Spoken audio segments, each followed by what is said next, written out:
guérir l'âme de la trahison.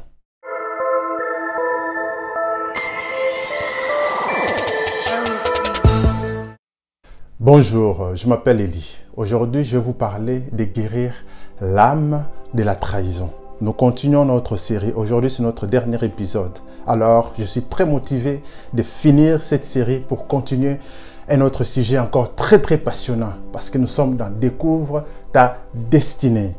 Et sache que ta destinée ne sera plus cachée.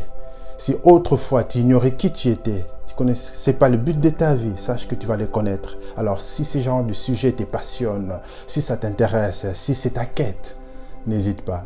Abonne-toi, active les notifications pour ne plus manquer les bons contenus que nous partagerons régulièrement et que nous partageons déjà. Donc, nous allons poursuivre notre sujet du jour. Nous parlons de guérir l'âme de la trahison. Alors, c'est quoi la trahison? Partout, on nous parle de la trahison, dans la littérature, dans l'art, dans la Bible même, il y a la trahison. Partout, il y a la trahison dans la famille, dans la politique. Les politiciens se font trahir. Les frères, les sœurs dans la famille se font trahir. Et que dire des maris et de la femme? Il y a des trahisons, il y a des abus de confiance. Il y a tout un tas de choses qui font qu'on se pose des questions. Est-ce que cette histoire de trahison va s'arrêter un jour? Malheureusement, tant qu'on est sur cette terre, remplie de méchanceté, ça ne pourra pas se terminer. Mais il y a moyen d'en guérir. Il y a moyen de vivre en paix dans ce monde, même s'il y a des brutes, même s'il y a des traîtres, même s'il y a tout genre de méchanceté. Il y a moyen d'en sortir. Alors, qu'est-ce qui caractérise réellement la trahison? Quelqu'un qui est blessé, qui a cette blessure de trahison, vous verrez que c'est le genre de personnes qui ont toujours le contrôle sur tout.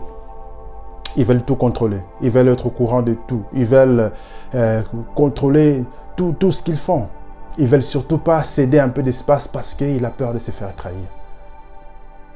C'est le genre de personnes qui, non seulement ils contrôlent tout, mais ils se méfient. Ils ont une méfiance exagérée, Ils ne se confient à personne. C'est des gens qui ont du mal à exprimer leurs sentiments parce qu'ils ont peur de montrer leurs faiblesses. Parce que s'ils montrent ses faiblesses, il a peur de se faire trahir. C'est des gens de personnes qui veulent toujours avoir raison. Lorsqu'il y a une discussion, ils veulent avoir absolument raison. Et il est prêt à tout pour avoir raison, même déclencher un conflit. Si vous reconnaissez dans ce genre de choses, sachez qu'il y a une blessure liée à la trahison. Mais ce n'est pas une fatalité, il y a moyen d'en guérir. C'est qu'il faut savoir que dans ce monde, il y a des traîtres et il y aura toujours des traîtres. Il y a des vrais traîtres professionnels. Des gens qui ont un trait de caractère qui les prédispose à la trahison. Mais en dehors de ça, il y a des gens qui ne sont pas des traîtres, mais qui peuvent trahir parce qu'ils se retrouvent parfois dans des moments de faiblesse, dans des moments de manque de discernement. J'en parlerai tout à l'heure. Un exemple palpable, c'est dans la Bible, l'apôtre Pierre. Avant qu'il devienne ce grand apôtre, lorsque Jésus était dans sa passion, il a renié Jésus 3 fois. C'était une trahison. Il a regretté amèrement, il a pleuré. Mais le même Pierre, quelques temps plus tard, il est devenu le grand apôtre. Celui qui a défendu le christianisme jusqu'à son dernier souffle. Il a accepté de se faire crucifier la tête vers le bas. Vous vous rendez compte? Donc c'est pour vous dire que même si tu subis une trahison par quelqu'un qui t'est cher, quelqu'un de proche, ça ne veut pas dire forcément qu'il soit un vrai traître dont il faut s'en éloigner. Je vous expliquerai tout à l'heure des vrais traîtres, ce qui caractérise des vrais traîtres. Mais nous tous, nous sommes susceptibles de trahir si on manque de discernement et qu'on se retrouve dans un moment de faiblesse. Ce qui était arrivé à l'apôtre Pierre dans la Bible. Et ça peut arriver à nous tous, ça peut arriver à tout le monde. Mais ça ne veut pas dire qu'on est forcément des traîtres. Non, pas forcément. C'est juste un moment de faiblesse. Et ce moment de faiblesse peut arriver. Alors, comment est-ce qu'on peut arriver à trahir? Ça peut arriver, par exemple, lorsque tu te retrouves au milieu d'un conflit. Imagine, tu as deux amis. Et les deux amis sont en conflit. Et toi, tu es là au milieu. Alors, pendant le conflit, c'est tellement chaud, c'est tellement fort que un moment où on te dit de choisir. Tu ne peux pas être neutre, tu dois choisir ton camp. Tu es de quel côté? Les deux, chacun veut que tu sois de leur côté. Et toi, tu restes neutre dans un moment parce que tu n'es pas encore concerné. Mais si tu choisis les camps de l'un, sache que tu vas trahir l'autre. Si tu restes neutre sans rien dire aussi, tu vas trahir le deux. Alors, que faire? C'est là où on a besoin de la sagesse. C'est là où on a besoin du discernement. Parce que si on manque de discernement, on se précipite, on risque de trahir l'un ou l'autre. Or, ce sont tes deux amis. Pourquoi les trahir? Ils sont en conflit, c'est vrai. Qu'est-ce qu'il faut faire? Moi, ce que je te conseille, c'est de rester neutre et de les amener à la réconciliation. C'est ce qu'il faut faire. Amène les deux parties à la réconciliation. Rester neutre sans rien dire n'aboutira à rien. Tu seras considéré aussi comme un traître. Quelqu'un qui ne dit rien, quelqu'un qui ne choisit pas son camp. Or, on te demande de choisir les camps. Ne choisis pas ton camp, sinon tu vas trahir l'un ou l'autre. Ne reste pas neutre sans rien dire, sinon tu trahis l'un ou l'autre. Reste au milieu et amène les deux personnes à la réconciliation. Un jour, tu gagneras les deux, même si au départ, ils vont s'énerver contre toi. Mais un jour, tu les gagneras les deux parce que tu les as amenés à la réconciliation. C'est pareil pour les gens qui se retrouvent amis d'un couple qui est au bord du divorce. Quand c'est chaud et que les dossiers sortent, tu choisis quel camp? Côté de la femme, côté de l'homme? Ou tu cherches à raisonner les deux pour les amener à la réconciliation si possible, parce qu'il y a des gens qui sont dans un conflit qui est tellement fort qu'il n'y a pas moyen de les réconcilier malheureusement. C'est ce qui fait qu'il y a des gens qui divorcent malheureusement. Et c'est pour ça qu'il faut du discernement. Sinon tu trahis l'un ou l'autre. Ça c'est un cas qui arrive souvent dans la vie. Et tu verras des gens qui étaient amis ne sont plus amis à cause de ça. C'est pour ça qu'il faut vraiment la sagesse et le discernement. Autre chose qui caractérise la trahison est que tu peux te retrouver dans un moment de faiblesse. Ce qui était arrivé à l'apôtre Paul, comme j'avais dit tout à l'heure, c'est un moment de faiblesse. Un moment où il avait peur de se faire... Il avait peur pour lui-même, pour sa propre vie. Parce que c'était un moment de ténèbres, un moment sombre. Comme ça arrive dans la vie. Il avait peur pour sa vie, alors il a régné Jésus. Et beaucoup, malheureusement, se retrouvent dans des temps de faiblesse pour leur propre vie. Parfois, ils veulent se sauver et ils se retrouvent malheureusement aussi à trahir pour sauver sa propre vie. Alors, si ça t'arrive souvent ou c'est déjà arrivé, il ne faut pas trop culpabiliser. Il faut simplement prendre du recul et te pardonner à toi-même, pardonner, demander pardon aux autres. J'en parlerai en détail tout à l'heure. Et savoir que tu n'es pas un traître, mais tu es arrivé dans un moment de faiblesse. C'est vrai que les gens vont te catégoriser peut-être. C'est vrai que les gens ne te feront plus confiance, mais c'est à toi de gagner la confiance maintenant. De montrer que c'était juste un moment de faiblesse, tu as tiré des leçons et que tu es devenu une autre personne. Alors, une autre cause de trahison, c'est ce qui caractérise des vrais traîtres. Ce sont des gens qui ont des traits de caractère correspondant à ce qu'on appelle les 7 péchés capitaux. C'est des gens qui ont la gourmandise, qui ont l'avarice, oh là là, qui ont la luxure, qui ont l'orgueil, qui ont la colère, tous ces genres de trucs, la jalousie, ce sont ces genres de traits de caractère qui prédisposent les gens à trahir. Tous les traîtres ont ces traits de caractère. Et si vous avez ces traits de caractère, vous êtes prédisposés à trahir. Alors qu'est-ce qu'il faut faire? Il faut faire un travail en soi. Judas Iscariote, le plus grand traître de la Bible, c'est quelqu'un qui avait l'avarice, c'est quelqu'un qui avait la colère, c'est quelqu'un qui avait l'orgueil, l'envie. Toutes ces choses-là étaient en lui. Ça l'a prédisposé à trahir Jésus pour chercher l'argent, l'avarice, l'orgueil parce qu'il n'a pas accepté la réprimande de Jésus. Voilà pourquoi c'est très important de faire un caractère en soi. Si tu te retrouves dans ces traits de caractère, il est temps de faire un travail en soi, faire un grand travail pour sortir de ces choses-là. Alors, comment sortir? Comment guérir de ces blessures de trahison? Comment guérir de la blessure de trahison? Pour en guérir, la première des choses capitales, très très importante, il faut une prise de conscience. Il faut une prise de conscience. Parce que lorsque tu vis dans cet état où tu es au contrôle de tout, tu veux tout contrôler, tu ne fais confiance en personne, tu vis dans ta bulle, tu fais tout par toi-même, tu vas t'épuiser. Tu ne peux pas évoluer. Tu ne peux pas faire évoluer ton organisation si tu es un leader. Tu ne peux pas faire évoluer ton entreprise si tu es entrepreneur. Il faut que tu fasses confiance à d'autres. Il faut que tu évolues, il faut que tu associes les gens à ton projet. Mais si tu ne fais confiance à personne, comment associer les gens à ton projet?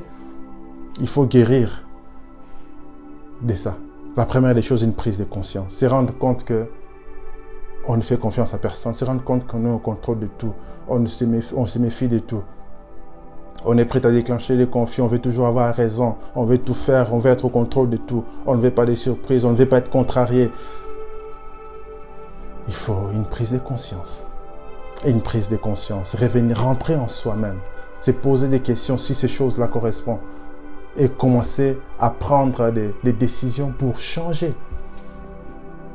Parce que si on continue comme ça, tu ne pourras pas évoluer. Tu évolueras à un certain niveau qui est bas. Mais pour aller dans des très très grandes responsabilités, où il faut associer des gens dans des projets, où il faut diriger des grandes organisations avec lesquelles tu donnes la responsabilité à plusieurs personnes pour gérer tout un tas de choses, si tu ne guéris pas de ça, tu ne pourras pas arriver à ces niveaux-là. Or, dans ta destinée, Dieu te prépare des projets de paix et non de malheur dans lesquels tu vas travailler. Il faut que tu règnes, il faut que tu accomplisses des grandes choses. Mais comment les faire si tu te braques pour tout contrôler? Voilà pourquoi c'est très important d'avoir cette prise de conscience. La deuxième des choses, lorsqu'on a une prise de conscience, on peut visualiser la scène qui avait causé même cette blessure et pardonner à ceux qui t'avaient trahi. C'est vrai que dans le leadership, on te dira, celui qui a trahi une fois trahira encore. On vous dit parfois de vous méfier des traîtres, de ne surtout pas les associer dans tes projets. C'est vrai qu'on dit ça dans les choses de leadership.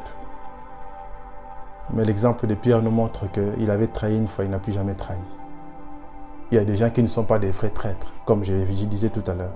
Ceux qui n'ont pas ces traits de caractère liés aux 7 péchés capitaux ne sont pas des traîtres. C'est des gens qui, s'il trahit, ça veut dire qu'il a été vraiment dans un moment de grande faiblesse. Imagine quelqu'un qui a des grands problèmes d'argent, des très très grands problèmes d'argent, et qu'on menace peut-être de l'expulser, ce genre de choses, et que voilà, il voit un peu d'argent qui peut résoudre son problème, il peut être tenté de le prendre si ce n'est pas à lui. C'est un moment de faiblesse. Il sera tenté et il peut tomber dans cette tentation. Mais ce n'est pas forcément un traître qui vit dans la cupidité ou dans l'avarice. C'est un moment de faiblesse. C'est pour ça qu'il faut pardonner. Et ensuite, lorsque tu pardonnes, la troisième des choses, il faut lâcher prise. Quelqu'un qui était au contrôle de tout, qui voulait tout faire, qui est toujours là, en train de courir à 1000 à l'heure pour tout faire, stressé, toujours en train de courir. À un moment, il faut lâcher prise. C'est très important pour la guérison. Il faut lâcher prise, comprendre que tout ne dépend pas que de toi. Dans la vie, tout ne dépend pas que de toi. Dans la vie, il y a des choses pour lesquelles tu n'as pas le contrôle. Dans la vie, il y a des choses pour lesquelles tu ne peux rien faire. Qu'il y ait le soleil ou pas le soleil aujourd'hui, ça ne dépend pas de moi. Donc, si j'ai un programme qui nécessite que ce soit à l'extérieur, s'il n'y a pas de soleil, je ne vais pas commencer à me tuer parce que le programme va foirer, parce qu'il n'y a pas de soleil. Ça ne dépend pas de moi, le soleil. Donc, relax. Il y a des choses qui ne dépendent pas de toi. Il y a des choses qui dépendent des autres. Alors, tu ne peux pas contrôler les autres. Tu ne peux pas les contrôler, tu ne peux pas les manipuler pour qu'ils travaillent dans ton projet. Ils peuvent changer d'avis, ça arrive. Ils changent d'avis, ils ne veulent plus travailler avec toi, ce n'est pas grave. Donc, il faut lâcher prise. Il faut comprendre qu'il y a des choses qui ne dépendent pas de toi. Il faut comprendre qu'il y a des choses pour lesquelles tu n'es pas responsable. Tu n'es pas responsable de tout. Donc, lâche prise. Lâche prise, ça c'est très important. Ensuite, lorsque tu vas lâcher prise, qu'est-ce qu'il faut faire? Il faut se faire accompagner. C'est très important de se faire accompagner. Si tu peux te faire accompagner, ce serait bien aussi. Parce que pour les gens qui ont vraiment du mal à lâcher prise, qui sont au contrôle de tout, ça va être très très difficile. Très très difficile de commencer à faire confiance aux autres. Se faire accompagner, ça peut aider. Ensuite, en dernier lieu, qu'est-ce qu'il fera? Il va apprendre à faire confiance aux autres. C'est très important. En faisant ces choses, tu vas sortir de cette blessure de trahison. Tu vas vivre une vie épanouie parce que tu ne seras plus au contrôle de tout. Tu commenceras à responsabiliser les autres. Ton organisation va grandir. Si tu as une entreprise, ça commencera à grandir parce que tu vas introduire les gens dans ton projet. Tu vas commencer à responsabiliser les gens et les gens vont prendre les responsabilités de l'importance. Donc, ils vont faire grandir ton organisation et toi-même, tu vas grandir parce que tu ne seras plus en train de tout contrôler, mais tu vas te focaliser sur ce qui dépend de toi, sur là où tu as les talents. et les choses vont évoluer. Tu vas être épanoui, tu vas aller au sommet, tu vas progresser et tu vas être heureux dans ton projet, tu vas t'épanouir. C'est ça la chose la plus importante. Voilà, nous avons fini notre série sur guérir l'âme de ses blessures. Je vous salue. À bientôt. Restez connectés. Surtout, si c'est la première fois, n'hésitez pas de vous abonner. Et en bas, dans le lien en bas, tu peux cliquer pour t'abonner à notre liste email. Ciao, à bientôt.